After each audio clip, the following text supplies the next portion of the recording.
Yo soy el buen pastor, que da la vida por sus ovejas.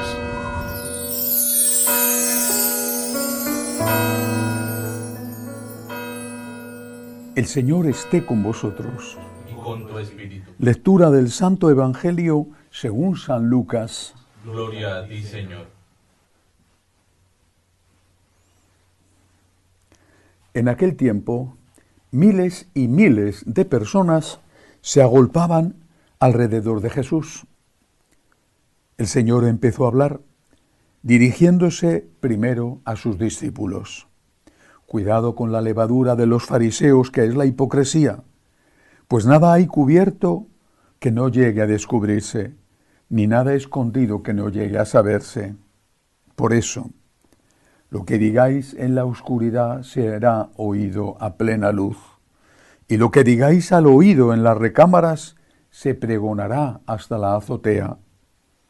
A vosotros os digo, amigos míos, no tengáis miedo a los que matan el cuerpo, y después de esto no pueden hacer más.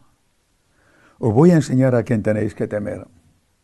Temed al que después de la muerte tiene poder para arrojar a la hiena.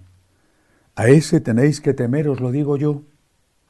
¿No se venden 5 pájaros por 2 décimos? Pues ni de uno solo de ellos se olvida Dios. Más aún, hasta los cabellos de vuestra cabeza están contados. No tengáis miedo, valéis más que muchos pájaros. Palabra del Señor.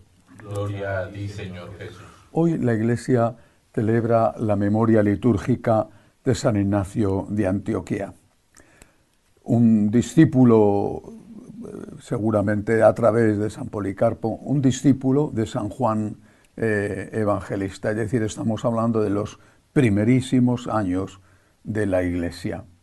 Mártir. San Ignacio era obispo de Antioquía, entonces una de las grandes ciudades del Imperio Romano. Aquella ciudad donde los cristianos habían sido empezados a llamar por ese nombre, hasta entonces se les conocía como nazarenos. Una ciudad donde el cristianismo había echado raíces y daba muchos frutos, y por eso una ciudad perseguida, una ciudad castigada por la persecución. San Ignacio era ya anciano cuando fue detenido y, como sucedía en otros casos, querían en Roma que sus juegos crueles contaran con personas de prestigio. Él, como líder, como obispo de los católicos, fue destinado a ser sacrificado en Roma. En el camino, desde Antioquía hasta Roma, fue escribiendo unas cartas a algunas de las comunidades por las que iba pasando el cortejo que le llevaba prisionero. Son un tesoro de la Iglesia primitiva, un tesoro, todas ellas. Merece la pena destacar la que dirige a los romanos, a los cristianos de la ciudad de Roma, antes de su llegada, porque, aunque ya había estallado la persecución, sin embargo, todavía había personas influyentes en la corte del emperador que podían movilizarse para conseguir que la pena de muerte, ser arrojado a las fieras en el circo, se conmutara por otra cosa o se le absolviera pensando sobre todo en su edad avanzadísima. San Ignacio les escribe y les pide que no hagan nada a favor de él. Y dice una frase que ha quedado en la historia como un ejemplo de lo que tiene que ser un obispo y de lo que tiene que ser un sacerdote y un laico católico.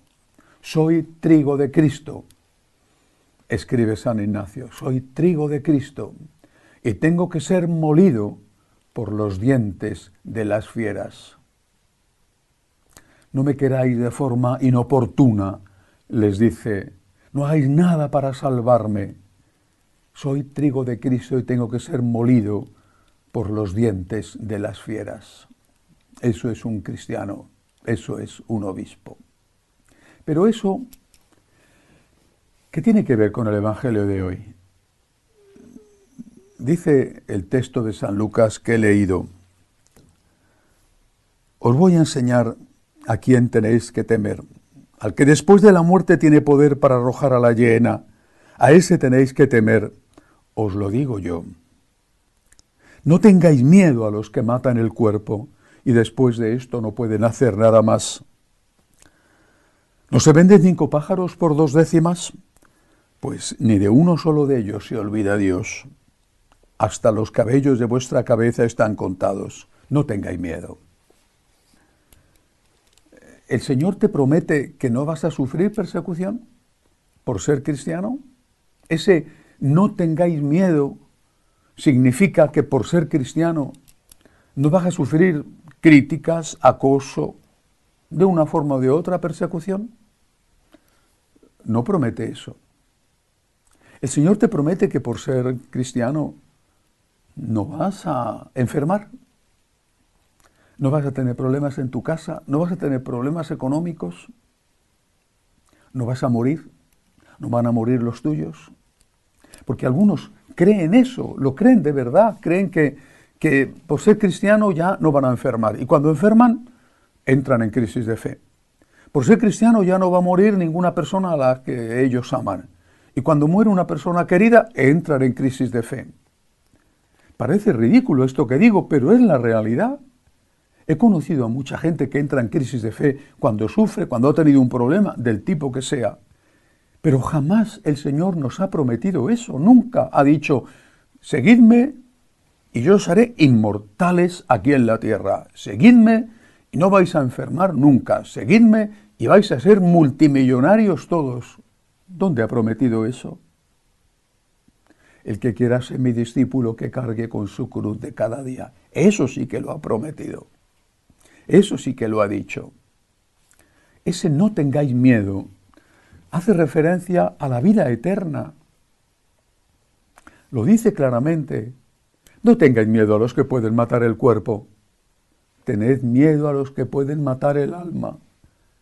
¿Por qué? Porque la vida eterna tiene 2 formas de ser vivida, con Dios o con el demonio. Ten miedo a los que te seducen y te alejan de Dios.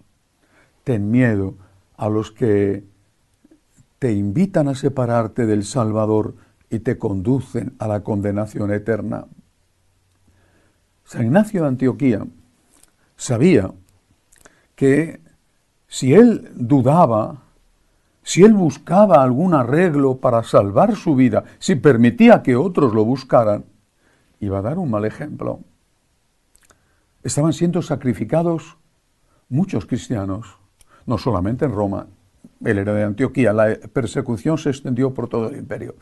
En unos sitios con más intensidad y virulencia, ciertamente, pero se extendió por todo el imperio. Y sabía que si él, anciano, era liberado de alguna manera, otros dirían, ¿y por qué yo no? Renunciarían a su fe o buscarían también alguna manera de engaño, como por ejemplo recibir pagando un documento de que habían hecho ofrenda a los dioses aunque no la habían hecho. San Ignacio sabía que tenía que morir para ser un testigo, para ser un mártir que diera testimonio y diera luz al resto que estaban siendo perseguidos con él. Y lo hizo. Soy trigo de Cristo y tengo que ser molido por los dientes de las fieras. Eso es un obispo. Eso es un sacerdote. Y eso tiene que ser también un laico. Somos de Cristo. No buscamos la persecución, pero cuando llega, lo que tenemos que pedir es que Dios nos dé la fuerza para poder ser fieles en ese momento, que a lo mejor no es de fusilamiento o de tortura, de muerte en definitiva, es de ver que no progresas en tu trabajo o que eres ridiculizado, que eres postergado, incluso dentro de tu casa. Es no la tortura de la espada, sino la tortura de los alfileres, cotidiana, incómoda. Soy trigo de Cristo y tengo que ser molido por los dientes de las fieras. Y es así, aceptando la cruz, como damos testimonio de que hay algo en lo que creemos y que valoramos más que la ausencia de dolor o que los placeres o que el éxito o que la vida misma. Lo que creemos y valoramos es el Dios que nos ama y la vida eterna que nos ha prometido. Que así sea.